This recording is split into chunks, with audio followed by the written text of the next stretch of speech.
An investigation that started with a Sacramento man's alleged suspicious activity at several schools in East Sacramento County now ends with his arrest and a raid on his home. Now, sheriff's deputies took Dalman Moran into custody on gun cache of weapons and tactical gear from his home. KCRA3's Michelle Bandor's live at the Rosemont High School, one of the schools involved in this investigation, right, Michelle? Yeah, that's right. It was Dalman Moran's alleged visit here to Rosemont High School that sounded the alarms for Sacramento County Sheriff's deputies and eventually led to his arrest for felony charges, as well as a seizure of guns and gun parts and tactical gear from his home. Now, it was school security guards here at Rosemont High School that told deputies the suspect was on the school property after hours in the dark wearing military fatigues and night vision goggles.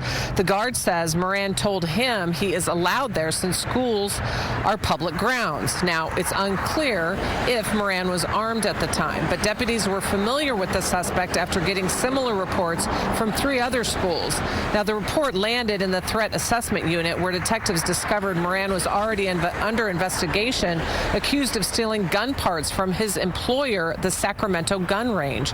During a search warrant of Moran's home, deputies found 14 weapons, including a ghost gun and others that had been modified, making them illegal, along with smoke grenades, flashbangs, and pepper spray. They also found tactical gear, law enforcement patches, including one from the sheriff's office. Investigators want to hear from anyone who may have come in contact with the suspect. If he were to display that in some tactical gear, a normal layman would assume that he's law enforcement. So that, again, in combination with everything, that's the most alarming part, and that's what our detectives are most concerned with. And that's why they're just reaching out to the public that if he has contacted anyone in the public impersonating a law enforcement officer or any type of other public service employee, to please contact us. And Sergeant Gandhi says that they are already following up on leads from the public who say they have had some type of interaction with the suspect. So he's already appeared in court and has posted bond and is out of jail.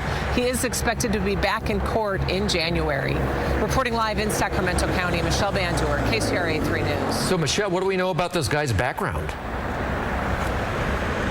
Yeah, we asked Sergeant Gandhi about that, and he says that he has never served in the military and has never worked for any type of law enforcement agency, never even applied to a law enforcement agency. He only wanted to, and that's what his employers at his former co-workers at the gun range tell me, that he really wanted to work in law enforcement. All right, Michelle, thanks for the live report.